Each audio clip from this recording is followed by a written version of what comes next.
আল্লাহর নবী সাল্লাল্লাহু আলাইহি ওয়াসাল্লাম বলেন,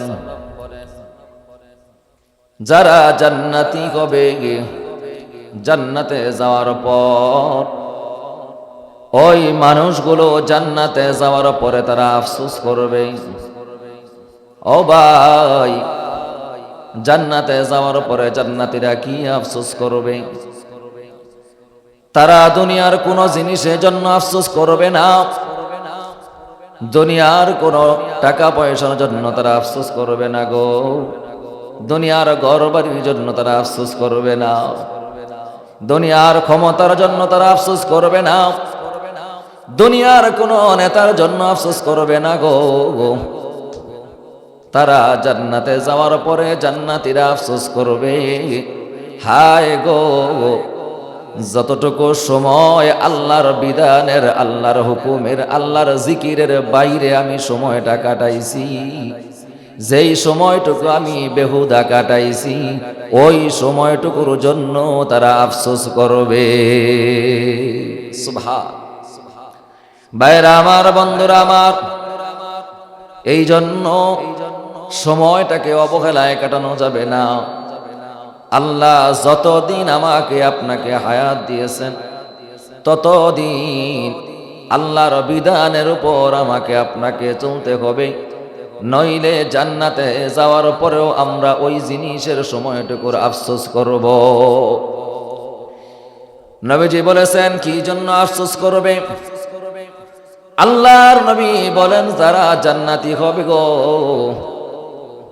জান্নাতে যাওয়ার পরে যেই মানুষগুলো সময়ের গুরুত্ব দিয়েছে, যেই মানুষগুলো বেহুদা সময় কাটায় নাই, যেই মানুষগুলো দোকানপাটে বসিয়া তাদের কথাবার্তাগুলো বেহুদা কাটায় নাই,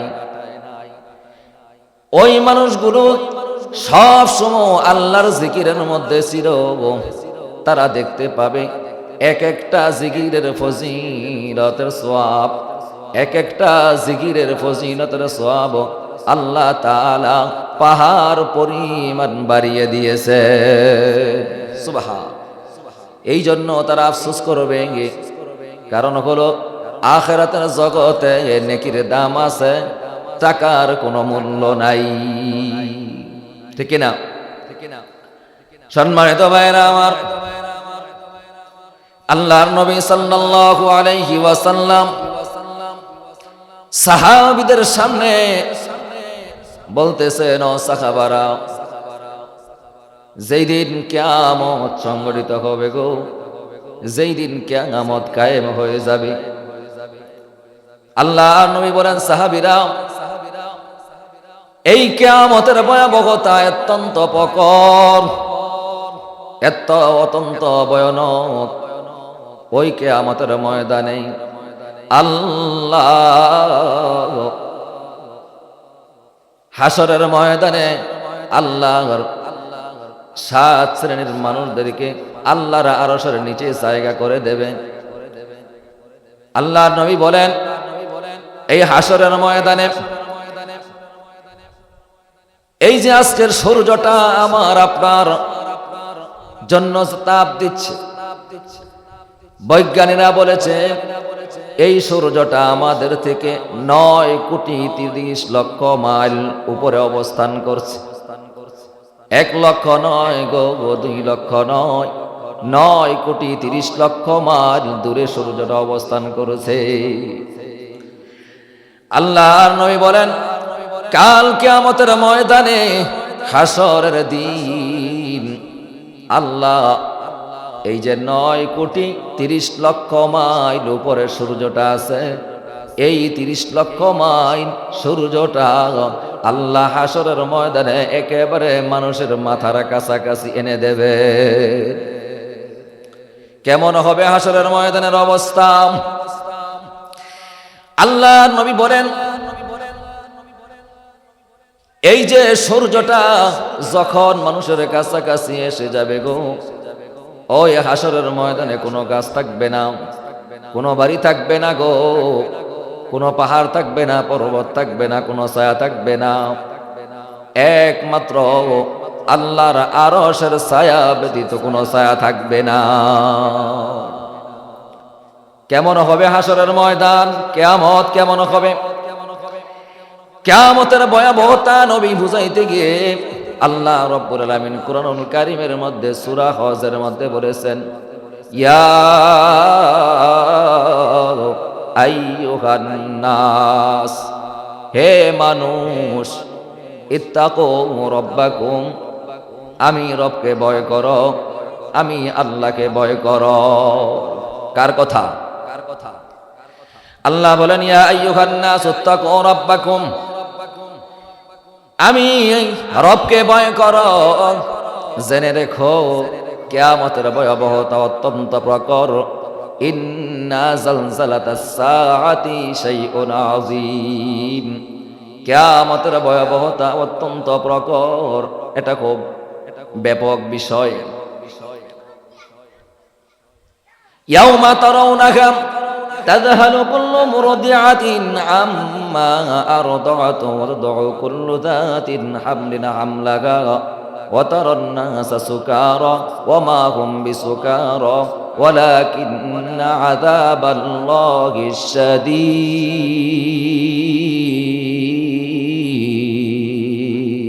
আল্লাহু আকবার। আল্লাহ রাব্বুল আলামিন বলেন, কিয়ামতের বিষয়টা কেমন তোমরা জানো? একে তো এটা একটা প্রকম্পন হবে, শুধু তাই নয়, যেই সমস্ত মায়েরা সন্তানকে দুধ পান করাইতেছে, দুধের সন্তান, এই দুধের সন্তানের জন্য মার মায়া আছে না নাই? দুধের সন্তানের জন্য মার মায়া বেশি গো। আল্লাহ রাব্বুল আলামিন বলেন, কিয়ামতের বিষয়, কিয়ামতের ভয়াবহতা এমন হবে গো, দুধের সন্তানকেও মা ভুলে যাবে। আল্লাহ পাক রব্বুল আলামিন তারপরে বলেন, শুধু তাই না,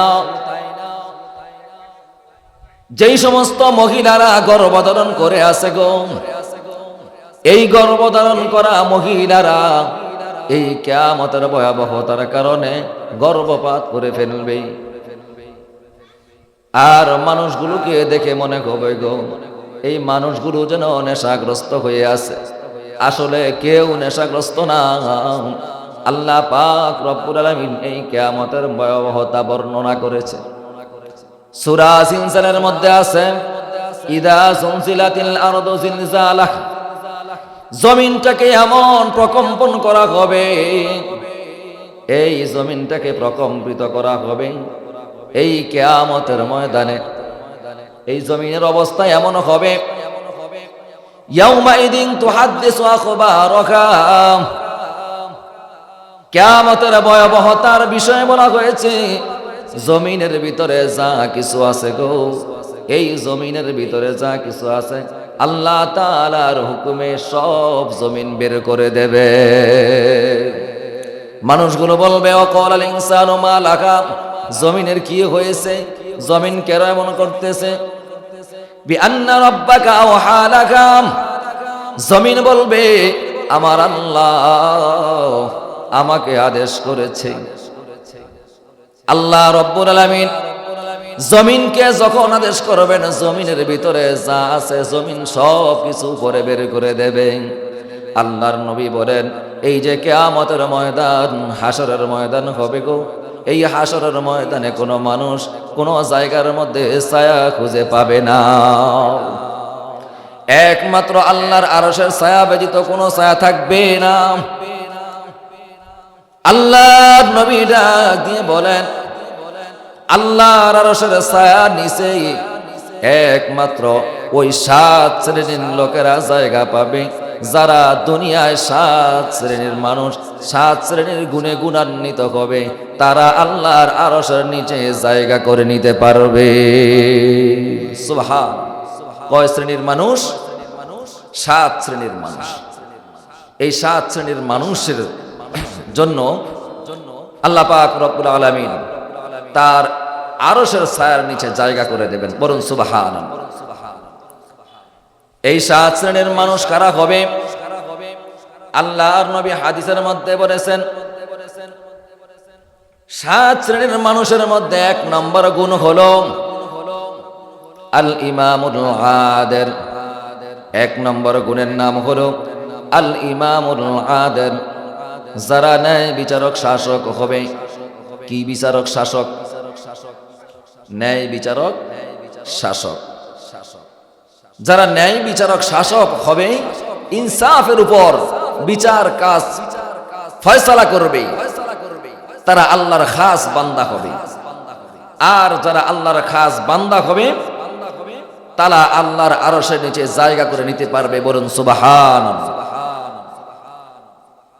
আল্লাহর নবী বলেন,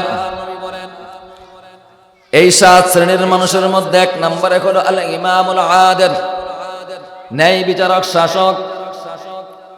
শাসক হলে পরে ওই ব্যক্তিটা ন্যায়ের বিচার করবে, ন্যায় বিচার করবে, সত্যটাকে সত্য, মিথ্যাটাকে মিথ্যা। কিন্তু আমরা দেখি যারা শাসক হয় তারা ন্যায়ের উপরে, ইনসাফের উপর বিচার কাজ পরিচালনা করে না। আমরা বিগত আমলে দেখেছি যারা বিচারের ক্ষমতায় বসে রয়েছিলেন, তারা বিচারক হয়েছেন ঠিক, কিন্তু ন্যায়ের বিচার নাই, সব করেছে অন্যায়। আমরা দেখেছি যারা নির্দোষ মানুষগুলো আছে গো, তাদেরকে জেলখানায় নিয়ে বিনা দোষে তাদেরকে জেলখানার ভিতরে রেখিয়া ফাঁসির কাস্টে ঝুলাইয়া তাদেরকে দুনিয়া থেকে বিদায় করে দিয়েছে। ঠিক না? তাহলে শাসক আছে কিন্তু ন্যায় নাই। আল্লাহর নবী বলেন, যারা ক্ষমতায় যাবে, ক্ষমতায় যাওয়ার পরে তারা ন্যায় বিচারক শাসন কার্যের মধ্যে বসাবে। যারা ন্যায় বিচারক শাসন কার্যের মধ্যে বসাবে, আর ওই ব্যক্তিটা যদি ইনসাফের উপর বিচার কাজ পরিচালনা করতে পারে, ওই ব্যক্তিটা আল্লাহর খাস বান্দা হয়ে যাবে। আল্লাহর খাস বান্দা হওয়ার কারণে তারা আল্লাহর আরশের নিচে জায়গা করে নিতে পারবে। কিন্তু আমরা দেখি যদি তারা ক্ষমতায় যাইতে পারে, ক্ষমতায় যাওয়ার পরে ক্ষমতার অপব্যবহার আছে না নাই?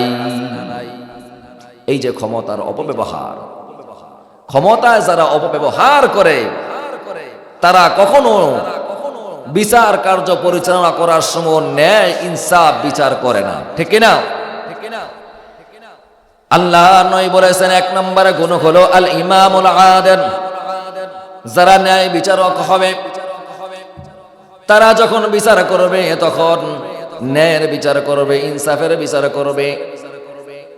যদি এই ইনসাফের বিচার করতে পারে, আল্লাহ নবী বলেন ওই ব্যক্তিটা কঠিন হাসরের ময়দানে আমি রব্বুল আলামিনের আরশের নিচে তারা জায়গা করে নিতে পারবে। আমরা যদি ন্যায় বিচারক হতে পারি, তাহলে আমাদের জন্য আল্লাহর আরশের নিচে জায়গা করে দেবেন কে? আল্লাহ। 2 নম্বরে হলো ওয়াশাবুন নাশাআ ফি ইবাদি রাব্বিহি। 2 নম্বরে হলো ওই যুবক যে তার যৌবন বয়সটাকে কাজে লাগাইছে আল্লাহর ইবাদতে। যে যুবক তার বয়সটাকে আল্লাহর গোলামির জন্য কুরবান করে দিয়েছে, যেই যুবক তার যৌবন বয়সটাকে আল্লাহর জন্য করে দিয়েছে, যৌবনের তাগিদে পড়িয়া কোনো গুনাহ করে নাই গো, যৌবনের চাহিদার মধ্যে পড়িয়া গুনায় লিপ্ত হয় নাই, এই যৌবনের কারণে কোনো কনসার্টে যায় নাই, এই যৌবনতার তাগিদের কারণে কনসার্টে যায় নাই, গুনাহ করে নাই, যে ব্যক্তিটা এই যৌবনকালের গুরুত্বটা বুঝিয়া আল্লাহর ইবাদত করতে পারবে, আল্লাহর নবী বলেন এই লোকটার জন্য, এই যুবকের জন্য কাল কিয়ামতের ময়দানে, হাসরের ময়দানে আল্লাহর আরশের নিচে আল্লাহ জায়গা করে দেবেন। বলুন সুবহানাল্লাহ। কিন্তু আমরা দেখি আজকের যুবকেরা যুবক বয়সে সব কিছু করতে পারে কিন্তু আল্লাহর গোলামি করে না। ঠিক না? তারা সব কিছু করে, তারা দেখবেন এই যুবক বয়সে যৌবনের তাগিদে পড়িয়া তারা সব কিছু করে, কিন্তু আল্লাহর ইবাদত করে না। ইবাদত এমন একটা সময়ে করে গো, যেই সময়টা যৌবন চলে যাবে, দাড়ি মুখ পেকে যাবে, দাড়ি পেকে যাবে, চুল পেকে যাবে, উঠলে বসতে পারে না, বসলে উঠতে পারে না, এমন একটা মুহূর্তের মধ্যে ইবাদতের জন্য বয়সটা বাঁচিয়া নেই। আমাদের সমাজের মা বোনেরা যারা আমরা গার্জিয়ান আছি, এই গার্জিয়ানরা মনে করে আমার ছেলেটা পড়াশোনা করে গো, এখন ছেলের নামাজ পড়ার সময় হয় নাই, এখন ছেলে মেয়ের রোজা রাখার সময় হয় নাই, আমার মেয়েটা পড়াশোনা করে, এখন এই মেয়ের পর্দা করার বয়স হয় নাই, পর্দা করবে গো, যখন বুড়া হয়ে যাবে তখন পর্দা করবে। আমাদের সন্তানেরা এই থেকে লাই পেয়ে যায়। অথচ আল্লাহর নবী বলেছেন, যখন তোমাদের সন্তানের বয়স 7 বছর হয়, যখন তোমার বয়স সন্তানের বয়স 7 বছর হয়, তাকে নামাজের জন্য আদেশ করো, তাকে নামাজের জন্য অভ্যস্ত করো। আর যখন 10 বছর হবে গো, তোমার সন্তানকে প্রয়োজনে নামাজের জন্য হলেও কিছু মারধর করো। কেন আপনি করবেন? 7 বছর থেকে যদি সন্তানকে নামাজের আদেশ করা শুরু করেন, আপনার ছোট্ট সন্তানটা আপনার সাথে নামাজে অভ্যস্ত হবে। আর যখন 10 বছর বয়সে তাকে নামাজের জন্য কড়া শাসন করবেন, আপনার এই সন্তানটা আপনার আদেশের কারণে এই সন্তানটা আস্তে আস্তে নামাজি হয়ে যাবে। ঠিক না? সম্মানিত ভাইরা আমার, আর আপনি যদি আপনার সন্তানকে নামাজের জন্য উদ্বুদ্ধ না করেন, এই সন্তানটা ছোট কাল থেকে নামাজের শিক্ষা না পাওয়ার কারণে সে বড় হয়ে নামাজ পড়ে না। এই নামাজ না পড়ার কারণে তার কাছে নামাজের শিক্ষা নাই, ইসলামের শিক্ষা নাই। এই সন্তান বড় হলে পরে ইসলামের দুশ্মনী করবে, কোরআনের দুশ্মনী করবে, ইসলামের দুশ্মন হয়ে যাবে। কথা বলেন ঠিক কিনা? এই জন্য সম্মানিত মায়েরা আমার, গার্জিয়ান যারা আছেন, সন্তানকে নামাজের বয়স হলে পরে তাদেরকে নামাজের অভ্যস্ত করেন গো। যদি আপনি আপনার সন্তানকে নামাজে অভ্যস্ত করতে পারেন, আপনার এই সন্তান বড় হয়েও নামাজ পড়বে, আপনাদের খেদমত করবে। কথা বলেন ঠিক কিনা? এই জন্য আমরা বয়সটাকে এমন একটা পর্যায়ে নিয়ে যাব না যেই বয়সে ইবাদত করতে ভালো লাগে না। আর আমরা যারা আছি তারা বয়সটাকে ওই পর্যন্ত নিয়ে যাব না যেই বয়সে আপনি অজু করলে অজু থাকে না, যেই বয়সে আপনি নামাজের মধ্যে কি পড়েছি তাও মনে থাকে না, বসলে উঠতে পারি না, আবার উঠলে বসতে পারি না, অজু থাকে না। ওই বয়সে আপনি নামাজ পড়ে আল্লাহকে এত বেশি খুশি করতে পারবেন না যত বেশি যৌবন বয়সে ইবাদত করে আল্লাহকে খুশি করা যায়। আল্লাহর নবী বলেছেন, কোন যুবক যদি আল্লাহকে একটা ডাক দেয়, কয়টা ডাক? আল্লাহকে যদি একবার আল্লাহ বলিয়া ডাক দেয় গো, আল্লাহ ওই যৌবন বয়সের একটা ডাকের কারণে আল্লাহ ওই বান্দার ডাকে সাড়া দিয়ে দেন। সুবহান। আর আপনার বয়স বৃদ্ধ হয়ে গেছে, আপনি বুড়া হয়ে গেছেন, আল্লাহকে আপনি আল্লাহ আল্লাহ আল্লাহ বলে ডাকবেন। আল্লাহর নবী বলেন, বান্দা যখন বুড়া হয়ে যায়, 70টা ডাক যখন বান্দা দেয়, আল্লাহ 70টা ডাকের পরে একবার আপনার জবাব দেয়। তাহলে যৌবন বয়সের গুরুত্ব কত!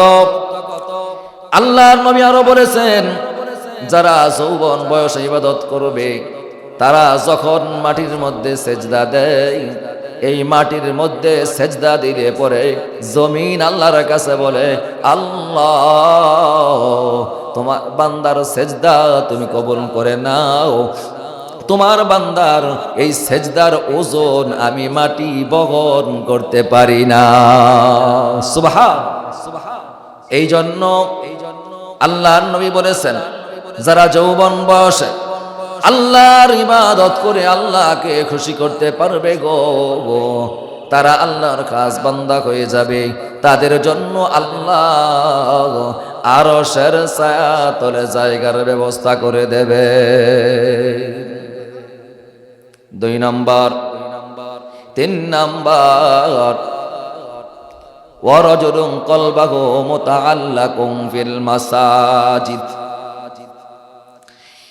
আল্লাহর নবী বলেন 3 নম্বর হলো ওই ব্যক্তি, যেই ব্যক্তির অন্তরের মধ্যে সব সময় মসজিদের ফিকির থাকে।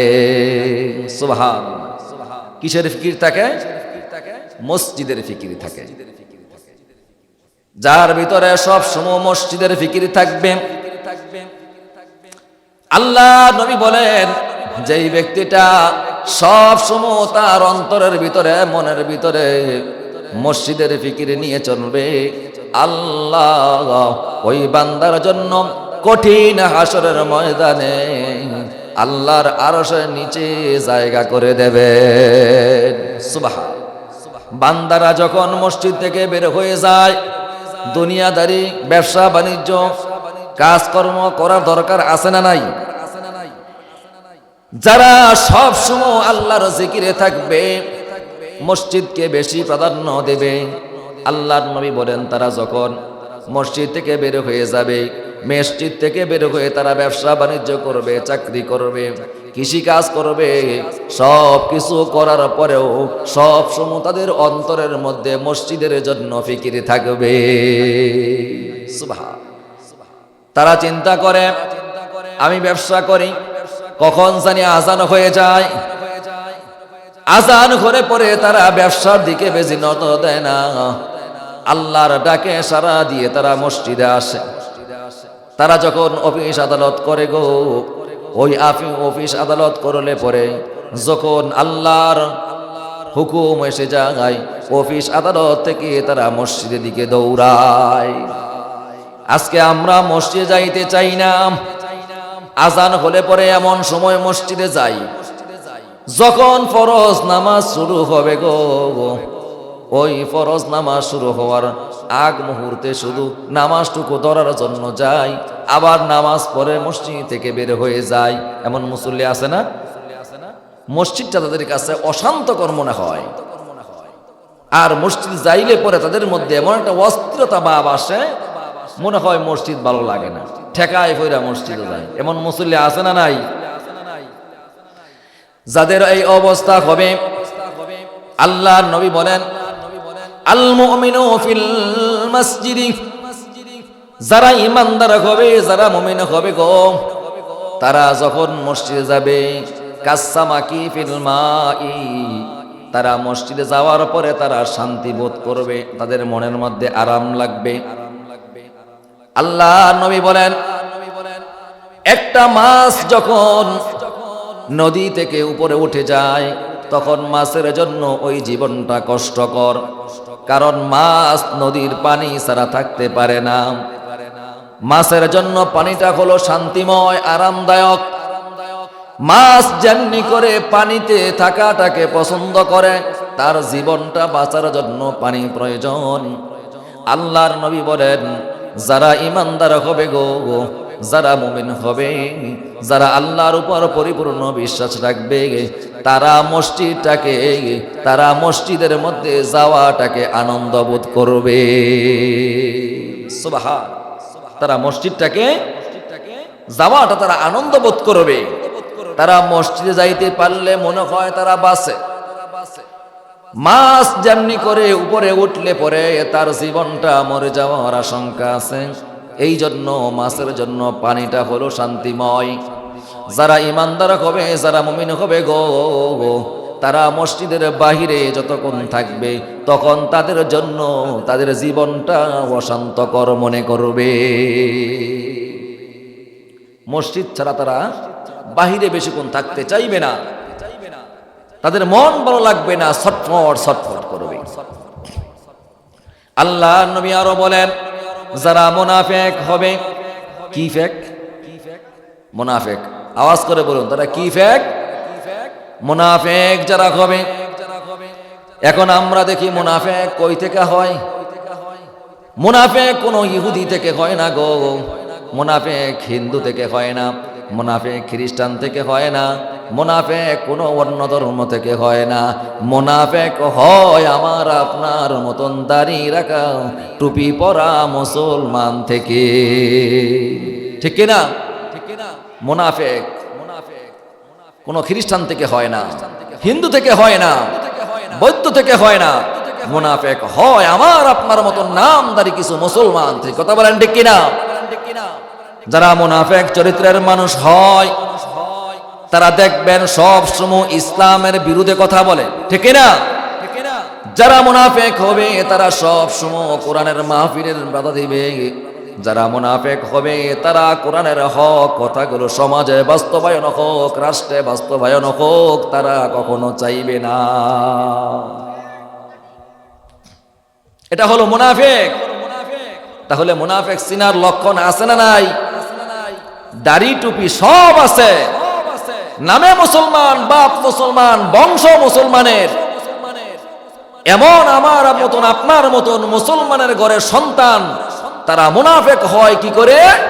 যখন তারা ইসলামের বিরোধিতা করবে, কোরআনের মাহফিলের বিরোধিতা করবে, নবীর বিরোধিতা করবে, সমাজে রাষ্ট্রে কোরআনের বিধান চালু হোক, তারা যখন চাইবে না, বুঝতে হবে এটা মুনাফিক, টাটকা মুনাফিক। কথা বলেন ঠিক কিনা? আল্লাহর নবী বলেন আল মুনাফিকু ফিল মসজিদ, যারা মুনাফিক চরিত্রের মানুষ হবে তারা মসজিদের মধ্যে যখন যাবে তখন তারা বেশি ভালো মনে করবে না। তারা মসজিদে যাইলে পরে মনে হবে তারা খুব অশান্তির মধ্যে আছে। কাত্তাইরি ফিল কাফাসি, তারা মসজিদে যখন যাবে তখন মনে হবে তাদের দম বের হয়ে যাওয়ার মতো।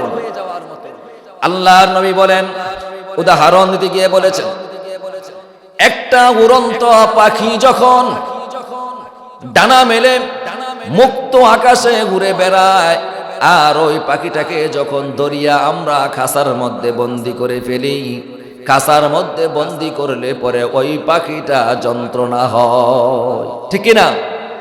তার কাছে বাহিরে থাকা জীবনটা শান্তিময়, খাঁচার ভিতরে তার জীবনটা যেন মৃত্যুর মতন মনে হয়।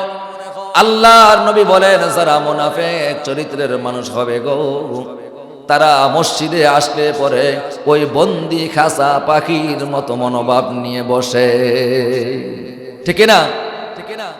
এই জন্য তারা মসজিদে আসতে বেশিক্ষণ থাকে না, ছটফট করে। মসজিদে আসতে কিছুক্ষণ থাকে, তারপরে আবার হুট করে বের হয়ে যায়। আল্লাহর নবী বলেন, এরা মুনাফিক। মুনাফিকদের জন্য মসজিদ শান্তির জায়গা না, ইমানদারের জন্য হলো মসজিদটা শান্তির জায়গা। সুবহান। এই জন্য আমরা মুনাফিকি মন মানসিকতা নিয়ে কেউ মসজিদে থাকতে চাই না। মুমিনের সিফাত নিয়ে, ইমানদার সিফাত নিয়ে, ইমানদারের গুণাবলী নিয়ে মসজিদে আসবেন, তাহলে আপনার অন্তরের মধ্যে শান্তি ঢেলে দেবেন কে?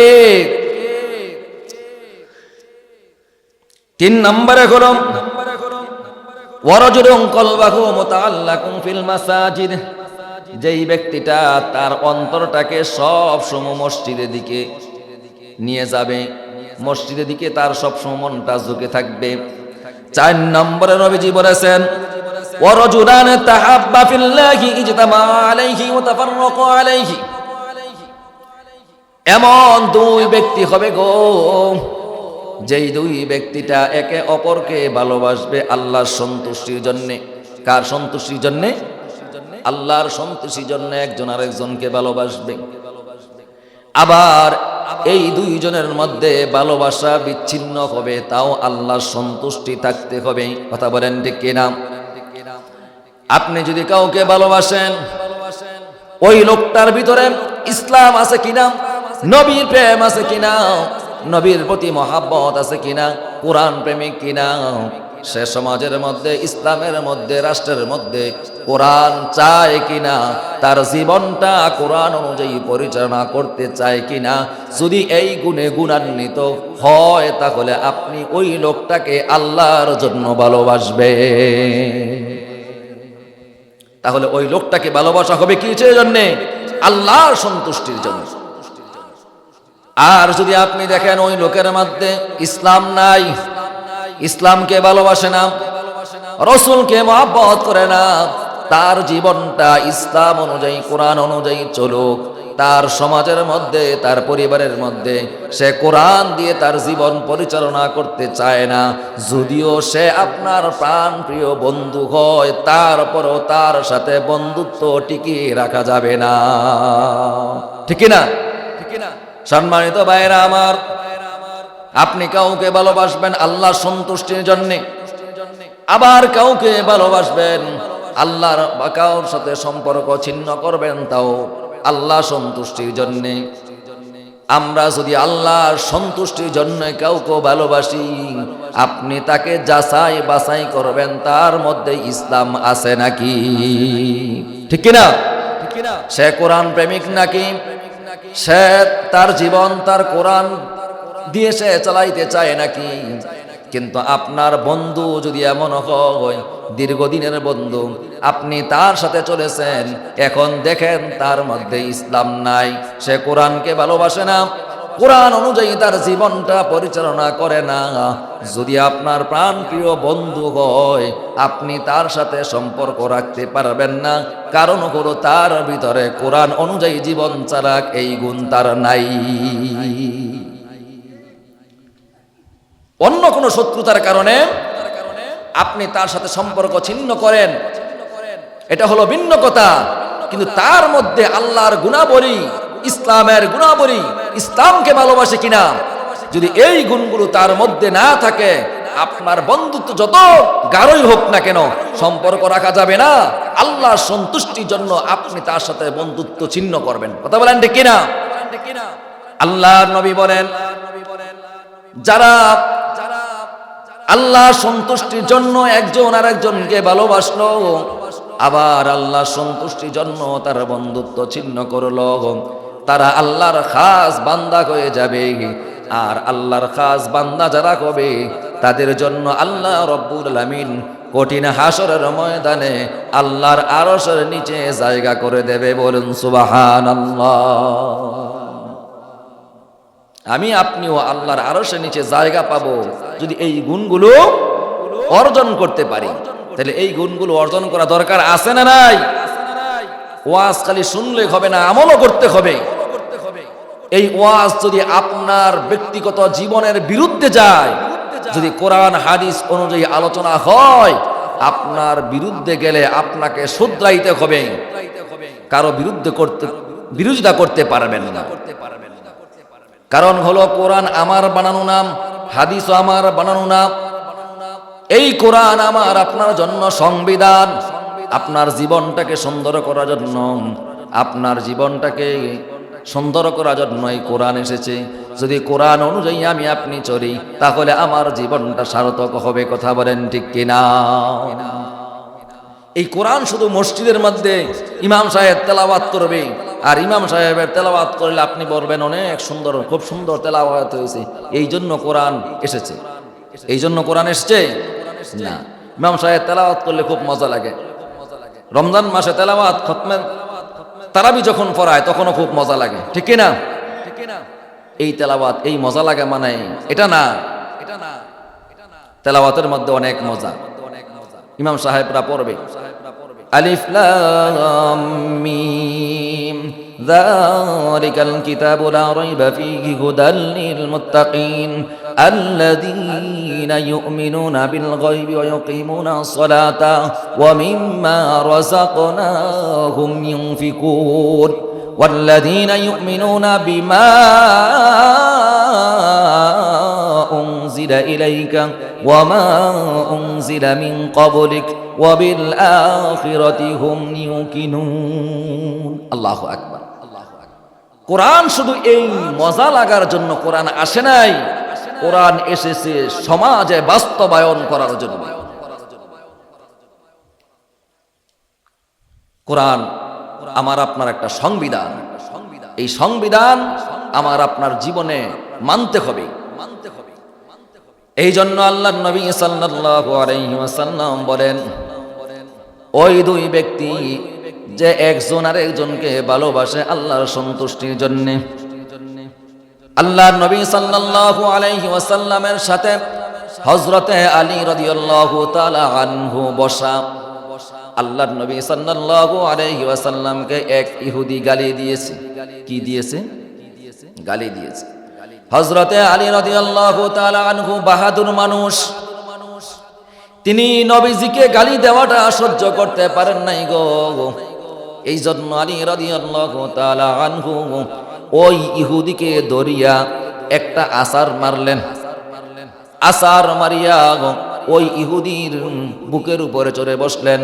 তরবারিটা তাকে হত্যা করার জন্য তরবারিটা প্রস্তুত করলেন। আলী রাদিয়াল্লাহু তাআলা আনহু নবীর অপমান সহ্য করতে পারেন নাই। নবীর প্রেম, নবীর মুহাব্বত আছে বিদায় নবীর অপমান সহ্য করতে পারে নাই। আজকে আমাদের সমাজের ভিতরে নবীর অপমান হয়, আমি মুসলমান, আমার নাম মুসলমান, তারপর নবীর অপমান আমার অন্তরে আঘাত লাগে না, ঠিক না? হযরতে আলী রাদিয়াল্লাহু তাআলা আনহু নবীকে গালি দিয়েছে, এই অপমানের বদলা নেওয়ার জন্য ইহুদিকে আছাড় মারলেন। আছাড় মারিয়ে তার বুকের উপরে চড়ে বসলেন, তাকে হত্যা করবেন। এমন সময় ইহুদি নিজ থেকে হযরতে আলী রাদিয়াল্লাহু তাআলা আনহুকে থুতু মারলেন। হযরত আলী রাদিয়াল্লাহু তাআলা আনহুকে থুতু মারলেন। আলী রাদিয়াল্লাহু তাআলা আনহু সঙ্গে সঙ্গে ইহুদির উপর থেকে নেমে গেলেন।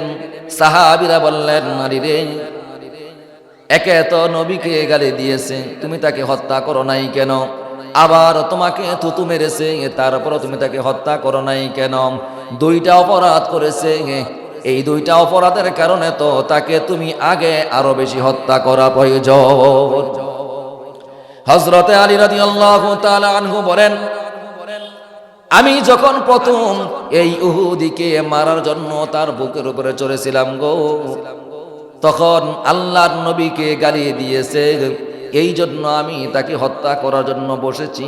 এই হত্যাটাও ছিল আল্লাহর সন্তুষ্টির জন্য। সুবহান। এখন আমি নেমে গেছি, সে আমাকে থুতু মেরেছে, সে আমাকে যখন থুতু মেরেছে গো, এখন আমার আর রাগ ওই আল্লাহর নবীকে গালি দিয়েছে এই জন্য না, থুতু মেরেছে, এখন রাগ হলো আমার ব্যক্তিগত। এখন রাগ হয়ে গেছে কি আমার ব্যক্তিগত। এখন যদি আমি তাকে হত্যা করি, তাহলে এই হত্যা করাটা হবে আমার ব্যক্তিগত রাগের কারণে। এই জন্য আমি তাকে হত্যা করতে পারলাম না। আমি যদি তাকে হত্যা করে ফেলি গো, আল্লাহর নবী বলেছেন, যেই ব্যক্তিটা সম্পর্ক ছিন্ন করবে এখানেও আল্লাহর সন্তুষ্টি থাকতে হবে, যেই ব্যক্তিটা সম্পর্ক করবে ওই ব্যক্তির মধ্যেও আল্লাহর সন্তুষ্টি থাকতে হবে। আমি যদি এই ব্যক্তিকে এখন হত্যা করি আল্লাহর সন্তুষ্টির জন্য না, নিজের ব্যক্তিগত রাগের কারণে, তাহলে আল্লাহর আরশের নিচে আমি জায়গা পাবো না। আজকে আমরা ব্যক্তিগত শত্রুতার কারণে কত মানুষ মারি, আমার নিজস্ব কারণে, ব্যক্তিগত কারণে মানুষ হত্যা করি, এমন মানুষ আছে না নাই? আল্লাহর নবী বলেন, এই দুই ব্যক্তি যারা একে অপরকে ভালোবাসবে আল্লাহর সন্তুষ্টির জন্য, আবার সম্পর্ক ছিন্ন করবে আল্লাহর সন্তুষ্টির জন্য, আল্লাহ এই দুই বান্দাকে আল্লাহর আরশের নিচে জায়গার ব্যবস্থা করে দেবে। সুবহান। 4 নম্বর, 5 নম্বরে বলেন, ওয়ারাজুলুন তালাবাতা ইমরাতুন তাতা মানসিবি ওয়া জামালি। 4 নম্বর হলো, 5 নম্বর হলো, যেই ব্যক্তিটাকে কোন বংশীয় সৌন্দর্য রমণী তাকে জেনার দিকে আহ্বান করে গো, ওই জেনার দিকে তাকে আকৃষ্ট করতে চায়, তার কাছ থেকে সে অপকর্ম করাইতে চায়, আর ওই ব্যক্তিটা ওই নারীকে বলে, ওই সুন্দরী নারীকে বলে, দেখো গো, জেনা একটা ভয়ানক পাপ, আল্লাহ নারাজ হবে, আর তুমি আল্লাহকে ভয় করো। ইন্নী আখাফুল্লাহ, আল্লাহকে ভয় করো।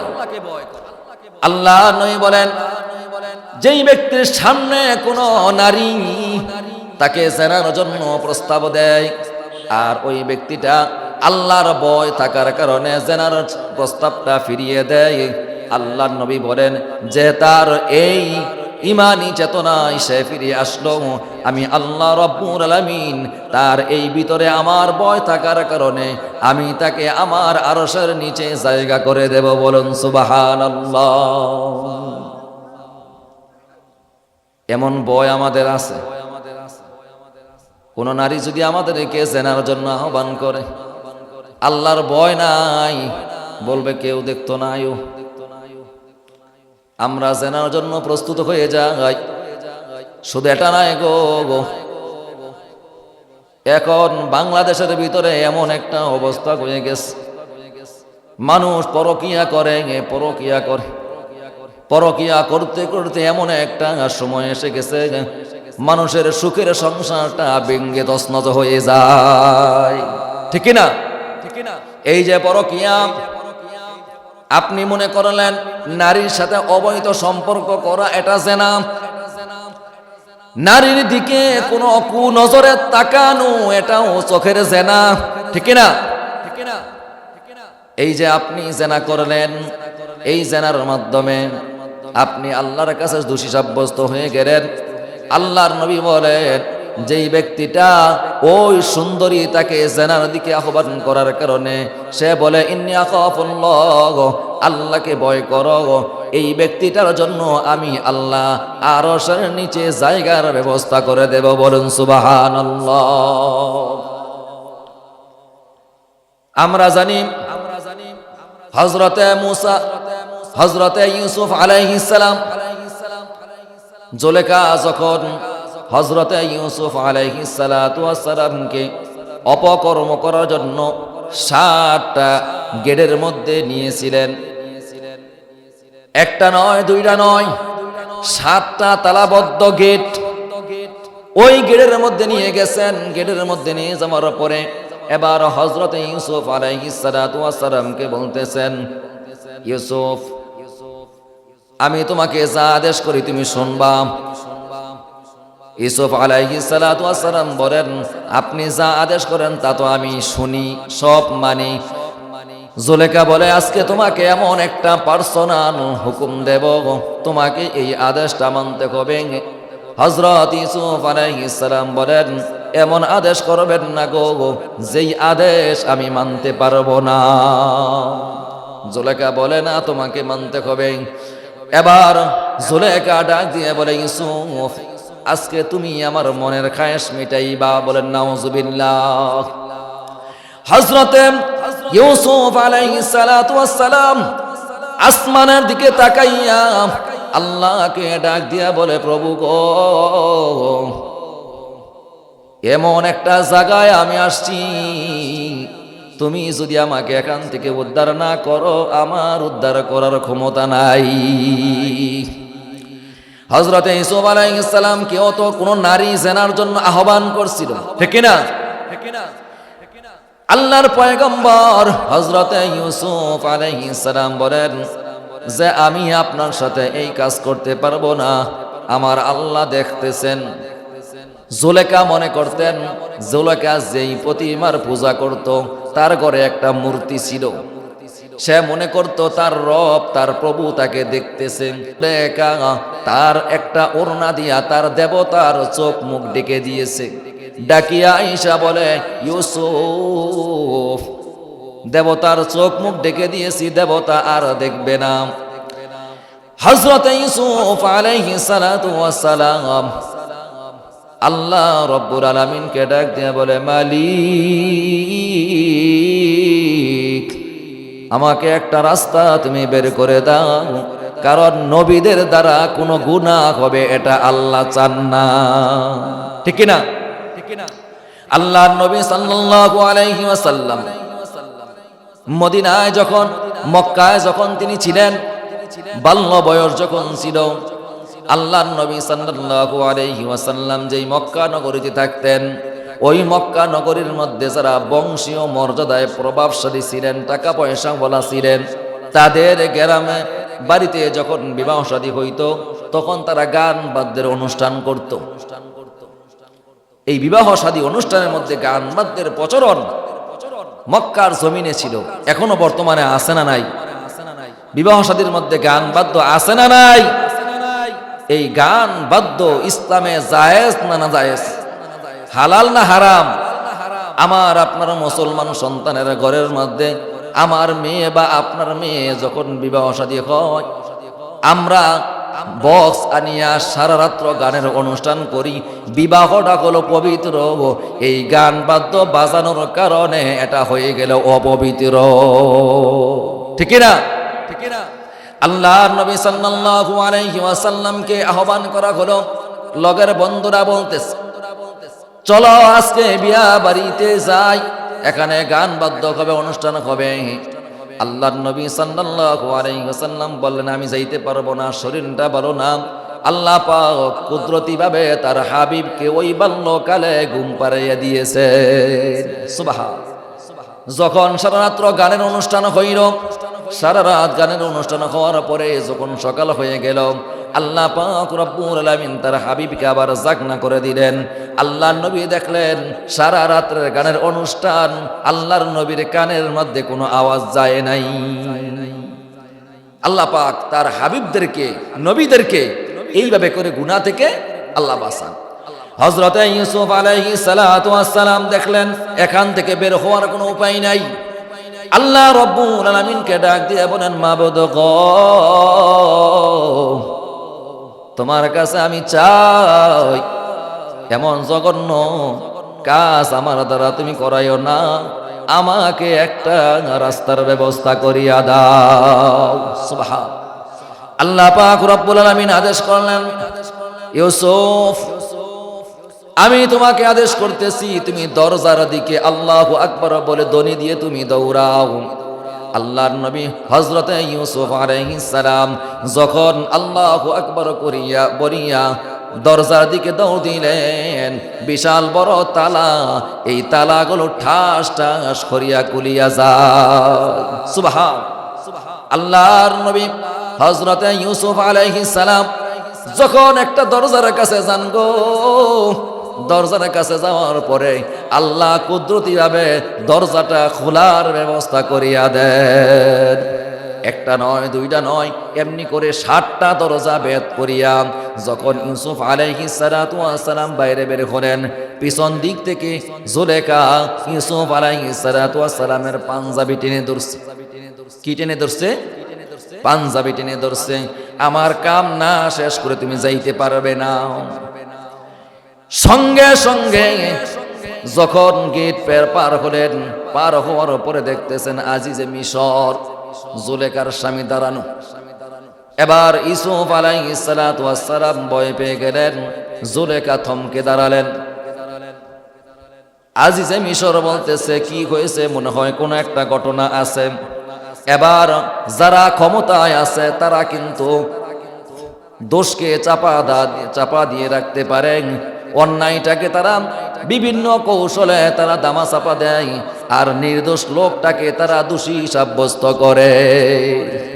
জুলেখা বলতেছে, স্বামী, তুমি দুধ কলা দিয়া যেই বিলাইটা তুমি পাল্লা, ওই বিড়াল আজকে তোমার মালিকের উপরে হামলা করেছে। বলেন নাউজুবিল্লাহ। কৌশল খাটায়াম হযরতে জুলেখা চেয়েছিল যেন ইউসুফের বিচার হয়ে যায়। আজিজে মিশর বলতেছে, ইউসুফ, তোমাকে আমি বিশ্বাস করতাম, তুমি এমন কাজ করবা আমি জীবনেও কোনোদিন কল্পনা করি নাই। হযরতে ইউসুফ আলাইহিস সালাম বললেন, মালিক, আমি অন্যায় করি নাই, আমার কোনো দোষ নাই গো। জুলেখা বলতেছে, না, ইউসুফ দোষী। আবার জুলেখার যেই দাসীগুলো ছিল গো, তারাও সাক্ষী দিছে। তারা বলে, আমরাও দেখছি ইউসুফ আপনার স্ত্রীর ঘরে জুলেখার ঘরে ঢুকতেছে। নাউজুবিল্লাহ।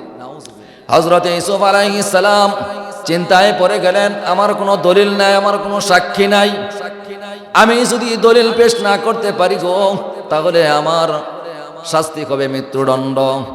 এবার আজিজে মিশর বলতেছে, ইউসুফ তোমার কাছে কি কোনো দলিল আছে নাকি, সাক্ষী আছে নাকি?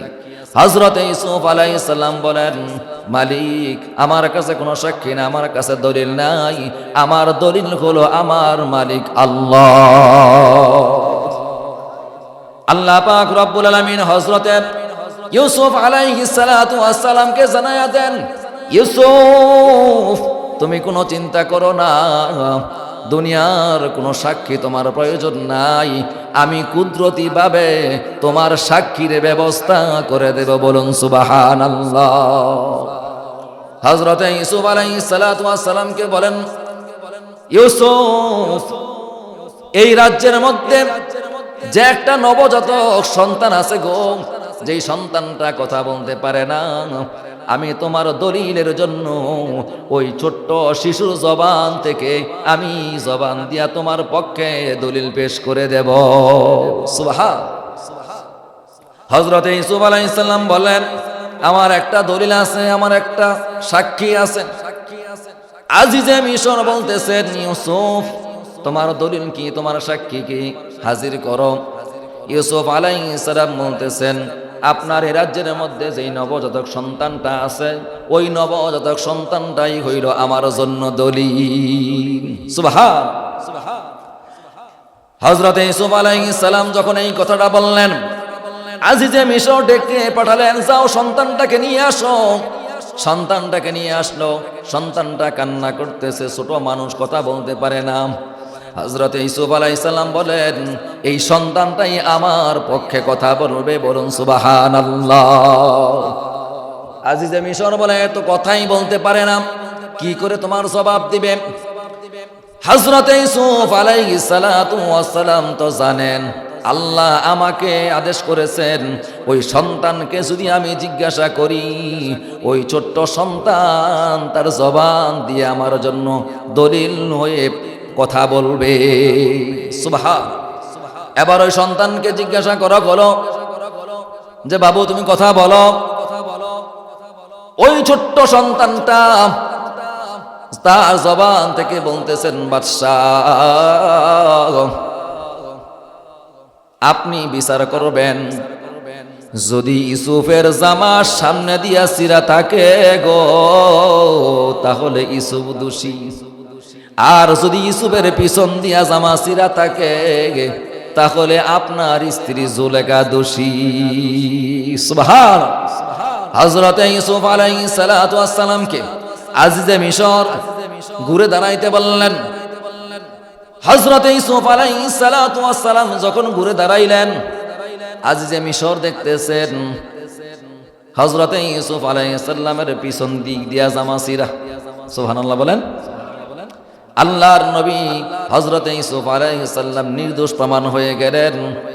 এখন ওই যে ইউসুফ আলাইহিস সালাম বলছিলেন আমার কোনো দোষ নাই, আজিজে মিশর বলছিল তুমি যদি তোমার দলিল পেশ না করতে পারো তোমাকে মৃত্যুদণ্ড দেওয়া হবে। এবার যখন জুলেখা দোষী হয়ে গেল, দেখেন ক্ষমতা থাকলে দোষী কেউ নির্দোষ বানানো যায়। কথা বলেন ঠিক কিনা? আজিজে মিশর বলতেছেন, দেখো এমন একটা ঘটনা ঘটে গেছে, তুমি আর জীবনে কারো কাছে বলবে না।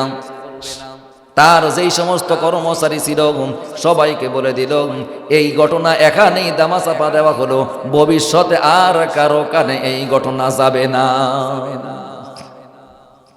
এটা কিসের কারণে? ক্ষমতা থাকার কারণে। ক্ষমতায় আছে বিদায় বলতেছে আমি আইন জারি করলাম, এই কথা আর জীবনে কোনোদিন কারো কানে যাবে না।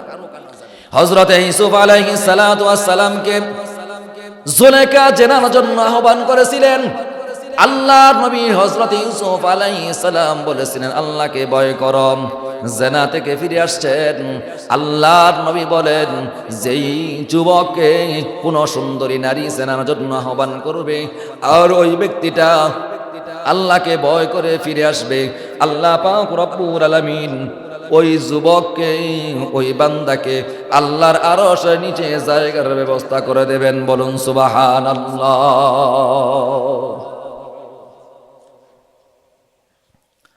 সম্মানিত ভাইরা আমার, 5 নম্বর 6 নম্বরে হলো ওয়ারাজুলুন তাসাদ্দাকা ইখফাআ হাত্তা লা তা'লামু শামলাহু মা তুনফিকু ইয়ামিনুহু। আল্লাহর নবী বলেন 7 নম্বরে হলো ওই সমস্ত লোক যাদেরকে ধন সম্পদ দেওয়া হয়েছে গো, ওই ধন সম্পদ দেওয়ার পরে তারা এমন ভাবে দান করে, তারা ডান হাতে দান করলে বাম হাতে টের পায় না। সুবহানাল্লাহ। ডান হাতে বাম করলে বাম হাতে কি করে না? টের পায় না। বাম হাতের তো জবান নাই, হাতের তো কান নাই, তারা টের পাইবে কি করে? আল্লাহ নবী বলেন এই বাম হাতের জানা মানে হলো আপনি দান করবেন, আপনার দান যেন অন্য মানুষ জানতে না পারে। গোপনে দান করা। এই গোপনে দান করার ব্যাপারে নবীজি বলেছেন যারা গোপনে দান করবে আল্লাহ তাদের দানকে কবুল করে নেবেন, এটা সওয়াব বেশি। তবে যারা প্রকাশ্যে দান করে এটার প্রতি সওয়াব নাই, আছে। প্রকাশ্যে যদি আপনি দান করেন এই দানের মধ্যে সওয়াব দেবেন কে? আল্লাহ। তবে আপনি মানুষকে দেখাইয়া দান করবেন, ওই দানের ভিতরে কখনো অহংকারী থাকতে পারবে না।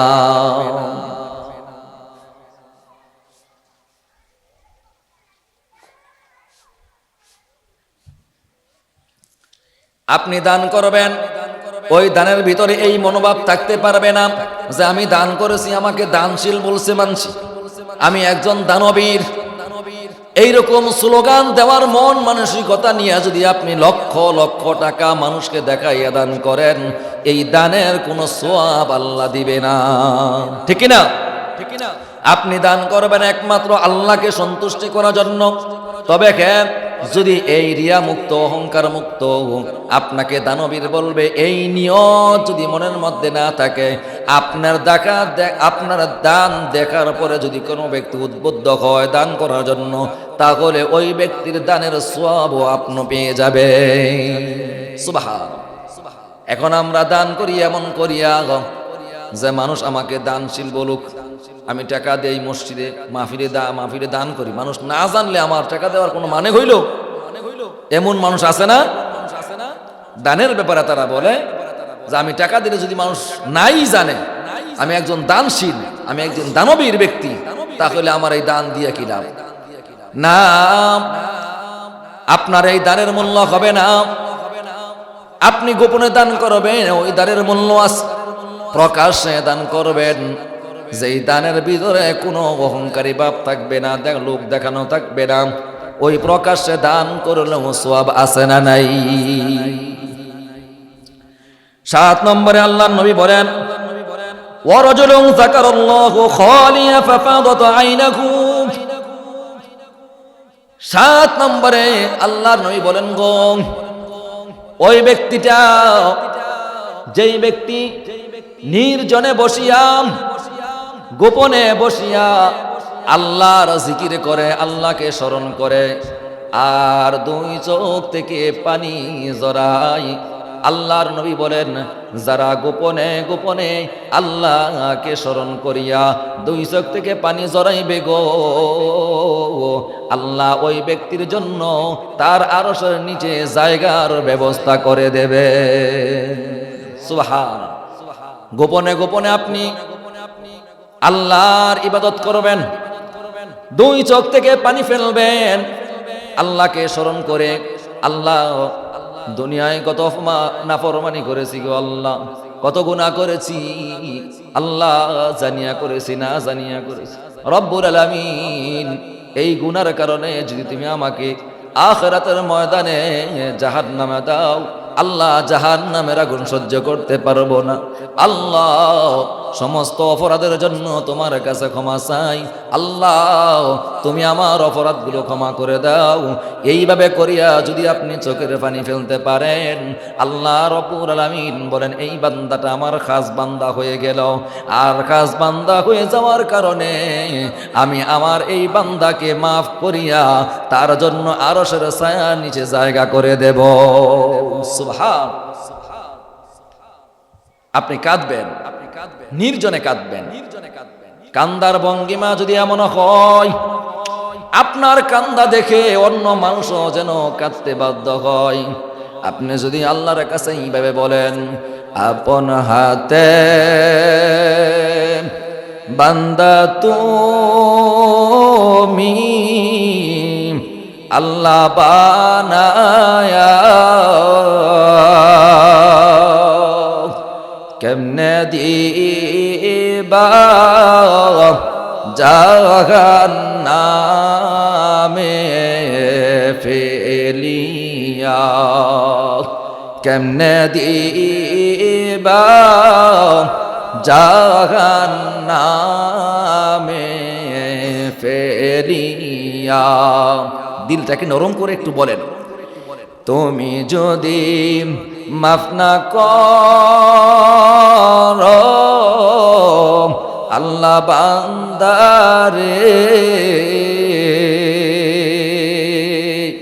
তুমি যদি মাফ না করো আল্লাহ বান্দারে, বলো দেখি আমরা যাব কার কাছে, বলো দেখি আমরা যাব কার কাছে। কত গুনাহ করছি মাবুদ আল্লাহ গোপনে, বলেন না একটু, কত গুনাহ করছি মাবুদ আল্লাহ গোপনে, মাফ করিয়া দাও গো আল্লাহ নিজ গুণে, মাফ করিয়া দাও গো আল্লাহ নিজ গুণে। আপন হাতে বান্দা তুমি আল্লাহ বানায়া, কেমনে দিবা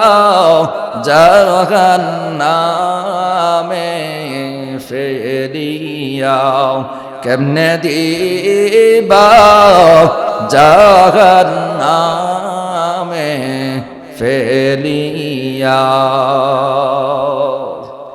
আমি আপনি যদি এইভাবে করে আল্লাহকে ডাক দিয়ে বলি, অবশ্যই আপনার কান্দার ভঙ্গিমা দেখে আল্লাহ আপনার গুনাহগুলো মাফ করে দেবে, ঠিক না? গুনার জন্য আপনাকে অনুতপ্ত হতে হবে। জাহান্নামের আগুন অত্যন্ত ভয়ানক, অত্যন্ত কঠিন। আমরা দেখি দুনিয়ার আগুন, এই দুনিয়ার আগুন যদি হাতে লাগে তাহলে হাত পুড়ে, ঠিক না? হাতে লাগলে হাত পুড়ে, কিন্তু অন্তর পুড়ে না। আল্লাহর নবী বলেছেন, জাহান্নামের আগুনের এত তাপ, এত তেজ, জাহান্নামের আগুন যদি আপনার হাতে লাগে গো, এই হাতে লাগার সাথে সাথে আপনার কলিজা পর্যন্ত পুরে সারখার হয়ে যাবে। জাহান্নামের আগুন আমরা কেউ সহ্য করতে পারবো না। এই জন্য আল্লাহর নবী বলেন, যেই ব্যক্তিটা নির্জনে বসিয়া দুই চোখের পানি ফেলিয়া আখিরাতের ভয়ে, পরকালের ভয়ে, জাহান্নামের ভয়ে, জান্নাতে যাওয়ার আশায় দুই চোখের পানি ফেলিয়া আল্লাহর কাছে কান্দাকাটি করে বলবে, আল্লাহ আমার অপরাধ তুমি মাফ করে দাও, আল্লাহ জাহান্নামের আগুন সহ্য করতে পারবো না গো, পরকালের শাস্তি সহ্য করতে পারবো না, আল্লাহ তুমি আমাকে মাফ করে দাও। আল্লাহ পাক বলেন, যেই ব্যক্তিটা এইভাবে করিয়া আমি আল্লাহ রব্বুল আলামিনের কাছে বলতে পারবে গো, আমি আমার ওই বান্দাকে আমার আরশের নিচে জায়গা করে দেব। সুবহানাল্লাহ। আল্লাহ নবী বলেন, 7 শ্রেণীর মানুষকে আল্লাহ তার আরশের নিচে জায়গা করে দেবেন। কয় শ্রেণীর? 7 শ্রেণীর মানুষকে আল্লাহ তার আরশের নিচে জায়গা করে দেবেন। আর আল্লাহর আরশের ছায়া ছাড়া হাসরের ময়দানে কোনো ছায়া থাকবে না, গাছ থাকবে না। আল্লাহর নবী বলেন, এই যে সূর্যটা 9,30,00,000 মাইল উপরে অবস্থান করেছে। এই সূর্যটা যখন একেবারে মানুষের মাথার কাছাকাছি আসবে, আল্লাহ নবী বলেন সূর্যের তাপে মানুষের শরীর থেকে ঘাম ঝরতে থাকবে। এই ঘাম ঝরতে ঝরতে কারো জন্য হাঁটু পর্যন্ত, কারো জন্য পায়ের গোড়ালি পর্যন্ত, কারো জন্য হাঁটু পর্যন্ত, কারো জন্য গলা পর্যন্ত, এমনকি সূর্যের তাপে কারো কারো নিজের ঘামের উপরে নিজেই হাবুডুবু খাবে। বলেন নাউজুবিল্লাহ। ওই হাসরের ময়দানে এই 7 শ্রেণীর লোক যারা আল্লাহর আরশের নিচে জায়গা পাবে, 1 নম্বরে হলো যারা ইমামুল আদেল, ন্যায় বিচারক শাসক হবে। তারা ন্যায় বিচারক প্রতিষ্ঠা করবে, বিচার করার সময় ডান বাম করবে না, মিথ্যাটাকে সত্য, সত্যটাকে মিথ্যা বানায়া বিচার করবে না। ওই ব্যক্তিটার জন্য আল্লাহ আরশের নিচে জায়গা করে দেবে। সুবহান। 2 নম্বরে হলো শাবাব ওয়াশাবুন নাশাআ ফি ইবাদাতি রাব্বিহি, যেই ব্যক্তিটা তার যৌবনকালটা আল্লাহর ইবাদতে কাটাইছে, ওই যৌবনের ইবাদতটা আল্লাহ গ্রহণ করেছে। এই যৌবনকাল ইবাদত করার কারণে ওই ব্যক্তিটা আল্লাহর আরশের নিচে জায়গা করে নিতে পারবে। বলুন সুবহানাল্লাহ। 3 নম্বরে হলো ওয়ারাজুলুন কলবাহু মুতাআল্লাকুন ফিল মাসাজিদ, যেই ব্যক্তিটা তার অন্তরের মধ্যে সব সময় মসজিদকে গ্রহণ করবে, তার অন্তর সব সময় মসজিদের দিকে লেগে থাকবে, যেই ব্যক্তিটা তার অন্তরের মধ্যে মসজিদের ভালোবাসা রাখবে, আল্লাহ পাক ওই ব্যক্তিকে আল্লাহর আরশের নিচে জায়গা করে দেবে। 3 নম্বরে হলো 4 নম্বরে হলো ওই 2 ব্যক্তি কোনো ব্যক্তিগত কারণে না, দলের কারণে না, ক্ষমতার কারণে না, আল্লাহ সন্তুষ্টির কারণে একজন আরেকজনকে ভালোবাসবে, একজন আরেকজনকে থেকে বিচ্ছিন্ন হবে আল্লাহ সন্তুষ্টির জন্য। এই 2 ব্যক্তির জন্য আল্লাহ পাক আল্লাহর আরশের নিচে জায়গা করে দেবে। 4 নাম্বার।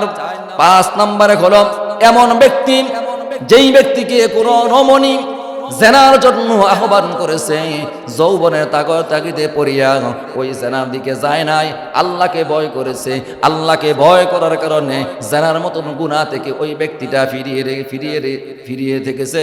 আল্লাহ নবী বলেন ওই ব্যক্তিটা জেনার কাছ থেকে আমাকে ফিরিয়ে থাকার কারণে আমি আমার ওই বান্দাকে আমার আরশের নিচে জায়গা করে দেব। বলুন সুবহানাল্লাহ। 6 নম্বরে হলো যেই ব্যক্তিকে ধন সম্পদ দেওয়া হয়েছে, ধন সম্পদ দেওয়ার পরে ওই ব্যক্তিটা এমন ভাবে দান করে, তার ডান হাত দান করলে বাম হাত জানে না, দান করার পরে মানুষ তাকে দাতা বলবে, মানুষ তাকে ধনী বলবে, এই মনোভাব পোষণ করে না। যেই ব্যক্তিটা এই নিয়ত নিয়ে দান করবে, আমি আল্লাহর সন্তুষ্টির জন্য দান করেছি, আল্লাহ ওই দানকারীকে আল্লাহর আরশের নিচে জায়গা করে দেবে। বলুন সুবহানাল্লাহ। 7 নম্বরে হলো এমন ব্যক্তি যে ব্যক্তি নির্জনে বসিয়া, গোপনে বসিয়া আল্লাহর কাছে তার গুনাহের জন্য চোখের পানি ফেলেছে, যেই ব্যক্তিটা নিজের গুনাহের জন্য আল্লাহর কাছে ডাকিয়া চোখের পানি ফেলে, আল্লাহ ওই বান্দাকেও আল্লাহর আরশের নিচে জায়গা করে দেবে। বলুন সুবহানাল্লাহ। আল্লাহ পাক রব্বুল আলামিন যেন এই 7টা গুণে গুণান্বিত আমরাও হতে পারি। বলুন আমিন। এই 7টা গুণ অর্জন করা দরকার আছে না নাই? আল্লাহ পাক সুবহানাহু ওয়া তাআলা যেন আমাকে আপনাকে আল্লাহর আরশের নিচে মেহমান হওয়ার তৌফিক দান করেন। বলুন আমিন।